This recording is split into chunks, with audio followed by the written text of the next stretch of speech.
ಚುನಾವಣಾ ಫಲಿತಾಂಶದ ಬಳಿಕ ದಳಪತಿಗಳ ಕೋಟೆಗೆ ಕೈ ಪಡೆ ಲಗ್ಗೆ.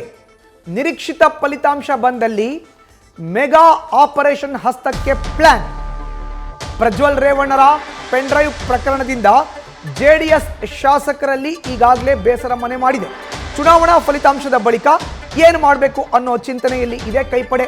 ನಿರೀಕ್ಷಿತ ಫಲಿತಾಂಶ ಬಂದಿದ್ದೆ ಆದರೆ ಮೆಗಾ ಆಪರೇಷನ್ಗೆ ಕೈ ಹಾಕಲಿಕ್ಕೆ ಕೈಪಡೆ ತೆರೆಮರೆಯಲ್ಲಿ ಸಿದ್ಧತೆಗಳನ್ನು ಮಾಡಿಕೊಳ್ತಾ ಇದೆ.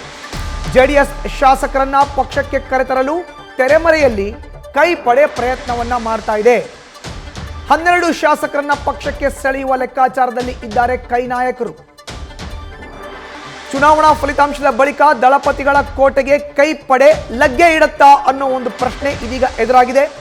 ನಿರೀಕ್ಷಿತ ಫಲಿತಾಂಶ ಬಂದಿದ್ದೇ ಆದಲ್ಲಿ ಆಪರೇಷನ್ ಹಸ್ತಕ್ಕೆ ಮುಂದಾಗೋ ಸಾಧ್ಯತೆ ಇದೆ. ಈಗಾಗಲೇ ಕಾಂಗ್ರೆಸ್ನ ನಾಯಕರು ಹೇಳ್ತಾ ಇದ್ದಾರೆ 20 ಸ್ಥಾನಗಳನ್ನು ಕಾಂಗ್ರೆಸ್ ಗೆಲ್ಲತ್ತೆ ಈ ಬಾರಿ ಲೋಕಸಭಾ ಕ್ಷೇತ್ರದ ಚುನಾವಣೆಯಲ್ಲಿ ರಾಜ್ಯದಲ್ಲಿ ಅಂತ.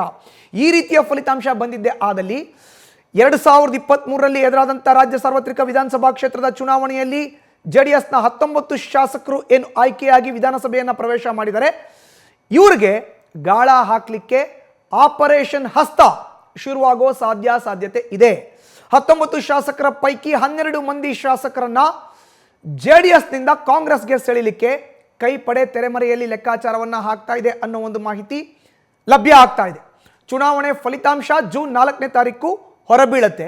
ಫಲಿತಾಂಶದಲ್ಲಿ ನಿರೀಕ್ಷಿತ ಸ್ಥಾನಗಳು ಕಾಂಗ್ರೆಸ್ಗೆ ಸಿಕ್ಕಿದ್ದೇ ಆದಲ್ಲಿ ನೇರವಾಗಿ ಅವ್ರನ್ನೆಲ್ಲರೂ ಕೂಡ ಕಾಂಗ್ರೆಸ್ಗೆ ಸೆಳೆಯೋ ಅಂತ ಪ್ಲಾನನ್ನು ಮಾಡಲಾಗುತ್ತೆ. ಇನ್ನು ಈ ಬಗ್ಗೆ ಹೆಚ್ಚಿನ ಮಾಹಿತಿಯನ್ನು ನೀಡ್ತಾರೆ ನಮ್ಮ ಪ್ರತಿನಿಧಿ ಹರೀಶ್. ನೇರ ಸಂಪರ್ಕಕ್ಕೆ ಜಾಯಿನ್ ಆಗಿದ್ದಾರೆ. ಹರೀಶ್, ಜೂನ್ 4ರ ಫಲಿತಾಂಶ ಬಂದ ಬಳಿಕ ಆಪರೇಷನ್ ಹಸ್ತ, ಅದರಲ್ಲೂ ಮೆಗಾ ಆಪರೇಷನ್ ಹಸ್ತಕ್ಕೆ ಕೈಪಡೆ ಮುಂದಾಗತ್ತಾ? ಏನ್ ಸಿಗ್ತಾ ಇದೆ ಮಾಹಿತಿ? ಮಧುಸೂದನ್, ಬಹಳ ಮುಖ್ಯವಾಗಿರುವಂಥದ್ದು ಅಂದರೆ ಲೋಕಸಭಾ ಚುನಾವಣಾ ಫಲಿತಾಂಶದ ಬಳಿಕ ಕಾಂಗ್ರೆಸ್ ಮತ್ತು ಜೆಡಿಎಸ್ ನಡುವಿನ ನಿರ್ಣಾಯಕ ಘಟ್ಟ ಅಂತಿಮ ಆಗುತ್ತೆ ಅನ್ನುವಂಥದ್ದು ಕೂಡ ಈಗಾಗಲೇ ಕೇಳಿ ಬರ್ತಾ ಇದೆ. ಯಾಕಂತಂದ್ರೆ ಒಂದು ಕಾಂಗ್ರೆಸ್ ನಾಯಕರಲ್ಲಿ ಒಂದು ಬಲವಾದ ವಿಶ್ವಾಸ ವ್ಯಕ್ತ ಆಗ್ತಾ ಇರುವಂಥದ್ದು ಸದ್ಯಕ್ಕೆ ಇರುವಂಥ ಪ್ರಜ್ವಲ್ ರೇವಣ್ಣ ವಿರುದ್ಧದ ಸೆಕ್ಸ್ ಸ್ಕ್ಯಾಂಡಲ್ ವಿಡಿಯೋ ಪ್ರಕರಣ ಏನಿದೆ ಅದಕ್ಕೆ ಸಂಬಂಧಪಟ್ಟಂಗೆ ಜೆಡಿಎಸ್ ನಾಯಕರಲ್ಲಿ ಒಂದಷ್ಟು ಅಸಮಾಧಾನ ಕೂಡ ಬೇಸರ ಕೂಡ ವ್ಯಕ್ತ ಆಗ್ತಿದೆ ಅನ್ನುವಂಥದ್ದು. ಈ ಹಿನ್ನೆಲೆಯಲ್ಲಿ ಭವಿಷ್ಯದ ರಾಜಕೀಯ ದೃಷ್ಟಿಯ ಹಿನ್ನೆಲೆಯಲ್ಲಿ ಶಾಸಕರು ಬೇರೆ ಪಕ್ಷಗಳತ್ತ ಮುಖ ಮಾಡ್ತಾರೆ ಅನ್ನುವಂಥ ಮಾತುಗಳು ಕೂಡ ಈಗ ರಾಜಕೀಯ ಪಡಸಾಲೆಯಲ್ಲಿ ವ್ಯಕ್ತ ಆಗ್ತಿದೆ. ಸೊ ಹಾಗಾಗಿ ಕಾಂಗ್ರೆಸ್ ನಾಯಕರು ಲೋಕಸಭಾ ಚುನಾವಣಾ ಫಲಿತಾಂಶದ ಬಳಿಕ ಅಂದ್ರೆ ಈಗಾಗಲೇ 15ಕ್ಕೆ ಹೆಚ್ಚು 20 ಸ್ಥಾನಗಳು ಬಂದೇ ಬರುತ್ತೆ ಅನ್ನುವಂಥ ಬಲವಾದ ವಿಶ್ವಾಸದಲ್ಲಿ ಕಾಂಗ್ರೆಸ್ ನಾಯಕರಿದ್ದಾರೆ. ಈ ಹಿನ್ನೆಲೆಯಲ್ಲಿ ಆ ನಿರೀಕ್ಷೆ ಮೀರಿ ಫಲಿತಾಂಶ ಬಂದಿದ್ದೆ ಆದಲ್ಲಿ ತರಾತುರಿಯಲ್ಲಿ ಕೂಡ ಜೆಡಿಎಸ್ ಶಾಸಕರನ್ನು ಸೆಳೆಯುವಂತ ನಿಟ್ಟಿನಲ್ಲಿ ಆ ಒಂದು ಕಾರ್ಯಕ್ಕೆ ಚಾಲನೆ ನೀಡ್ತಾರೆ ಅನ್ನುವಂಥ ಮಾತುಗಳು ಕೂಡ ಕೇಳಿ ಬರ್ತಾ ಇದೆ.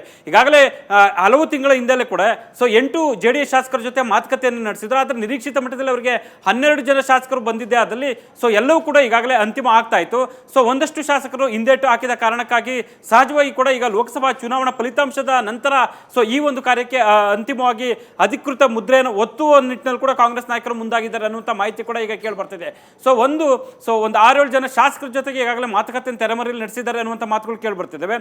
ಇದೆಲ್ಲವೂ ಕೂಡ ಕಾರ್ಯಸಾಧು ಆಗಿದ್ದೇ ಆದಲ್ಲಿ ಲೋಕಸಭಾ ಚುನಾವಣಾ ಫಲಿತಾಂಶದ ನಂತರ ಜೆಡಿಎಸ್ಗೆ ಕೋಟೆಗೆ ಲಗ್ಗೆ ಇಡುವಂಥ ಕಾಂಗ್ರೆಸ್ ನಾಯಕರು ಶಾಸಕರನ್ನ ಎಲ್ಲರನ್ನೂ ಕೂಡ ಒಂದಷ್ಟು ಕಾಂಗ್ರೆಸ್ಗೆ ಸೆಳೆಯುವಂಥ ನಿಟ್ಟಿನಲ್ಲಿ ಕೂಡ ಈಗಾಗಲೇ ಸಿದ್ಧತೆಯನ್ನು ನಡೆಸಿದ್ದಾರೆ ಅನ್ನುವಂಥ ಮಾತುಗಳು ಕೂಡ ಕೇಳಿ ಬರ್ತಾ ಇರುವಂಥದ್ದು.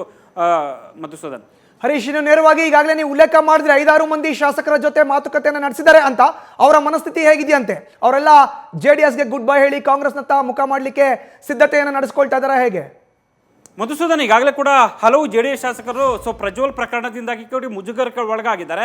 ಭವಿಷ್ಯದಲ್ಲಿ ನಾವು ಯಾವ ರೀತಿ ರಾಜಕೀಯ ಸಿದ್ಧತೆಯನ್ನು ಅಂದ್ರೆ ಭವಿಷ್ಯದ ರಾಜಕೀಯ ಹಿನ್ನೆಲೆಯಲ್ಲಿ ಕೂಡ ಯಾವ ಪಕ್ಷದಲ್ಲಿ ರೂಪಿಸ್ಕೊಳ್ಬೇಕಾಗುತ್ತೆ ಅನ್ನುವಂಥ ಗೊಂದಲದಲ್ಲಿ ಸಿಲುಕಿದ್ದಾರೆ.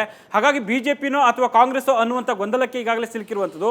ಈ ಹಿನ್ನೆಲೆಯಲ್ಲಿ ಗೊಂದಲದಲ್ಲಿರುವ ಎಲ್ಲ ಶಾಸಕರನ್ನ ಸಂಪರ್ಕ ಮಾಡಿ ಅವರೆಲ್ಲರನ್ನೂ ಕೂಡ ಸೆಳೆಯುವಂಥ ಒಂದು ಪ್ರಯತ್ನದ ಭಾಗವಾಗಿ ಕಾಂಗ್ರೆಸ್ ನಾಯಕರು ತೆರೆಮರೆಯಲ್ಲಿ ಈಗ ಪ್ರಯತ್ನವನ್ನು ನಡೆಸ್ತಾ ಇದ್ದಾರೆ. ಒಂದು ಮುಖ್ಯವಾಗಿರುವಂಥದ್ದು ಈಗಾಗಲೇ ಹಲವು ಶಾಸಕರು ಇತ್ತೀಚೆಗಷ್ಟೇ ಕೂಡ ಕಾಂಗ್ರೆಸ್ ಸೇರ್ಪಡೆಗೆ ಸಂಬಂಧಪಟ್ಟ ಒಳಗೆ ಕೂಡ ಕಾಂಗ್ರೆಸ್ ನಾಯಕರ ಜೊತೆ ಸಂಪರ್ಕವನ್ನು ಸಾಧಿಸಿ ಅವರ ಜೊತೆ ಮಾತುಕತೆಯನ್ನು ಪೂರ್ಣಗೊಳಿಸಿದ್ದಾರೆ ಅನ್ನುವಂಥ ಮಾಹಿತಿ ಲಭ್ಯ ಆಗ್ತಾ ಇದೆ. ಮುಂದಿನ ದಿನಗಳಲ್ಲಿ ಲೋಕಸಭಾ ಚುನಾವಣಾ ಫಲಿತಾಂಶ ಅಂದ್ರೆ ಕಾಂಗ್ರೆಸ್ಗೆ ಇರುವಂಥದ್ದು 15ಕ್ಕೆ ಹೆಚ್ಚು ಸ್ಥಾನಗಳು ಬಂದಿದ್ದೆ ಅಲ್ಲಿ ತರಾತುರಿಯಲ್ಲಿ ಕೂಡ ಜೆಡಿಎಸ್ ಶಾಸಕರನ್ನು ಸೆಳೆಯುವಂಥ ನಿಟ್ಟಿನಲ್ಲಿ ಕೂಡ ಈಗಾಗಲೇ ಕಾರ್ಯಸಿದ್ಧತೆಯನ್ನು ನಡೆಸ್ತಾ ಇರುವಂಥದ್ದು. ಆದರೆ ಒಂದು ಇಲ್ಲಿ ಸ್ಪಷ್ಟ ಆಗ್ತಾ ಇರೋದು, ಯಾಕಂದ್ರೆ ತಕ್ಷಣವೇ ಆ ಕಾರ್ಯಕ್ಕೆ ಕೈ ಹಾಕಿದಾದಲ್ಲಿ ಈಗಿರುವಂಥ ಒಂದು ಸದ್ಯದ ಬೆಳವಣಿಗೆಯಲ್ಲಿ ಬೇರೆ ರೀತಿಯ ಸಂದೇಶ ರವಾನೆ ಆಗ್ಬೋದು ಅನ್ನುವಂಥ ಸಣ್ಣ ಅಳುಕು ಕೂಡ ಕಾಂಗ್ರೆಸ್ ನಾಯಕರಿಗೆ ಇರುವಂಥದ್ದು. ಈ ಹಿನ್ನೆಲೆಯಲ್ಲಿ ಸಮಯ ನೋಡಿಕೊಂಡು ಬಹುಶಃ ಜೆಡಿಎಸ್ ಶಾಸಕರನ್ನು ಸೆಳೆಯುವಂಥ ಒಂದು ಪ್ರಯತ್ನಕ್ಕೆ ಕೈ ಹಾಕುವಂತ ಸಾಧ್ಯತೆ ಇದೆ. ಮಧುಸೂದನ್, ನ್ಯೂಸ್ ಫಸ್ಟ್ ನಿರ್ಭೀತಿಯಿಂದ ನಿಮ್ಮ ಪರವಾಗಿ.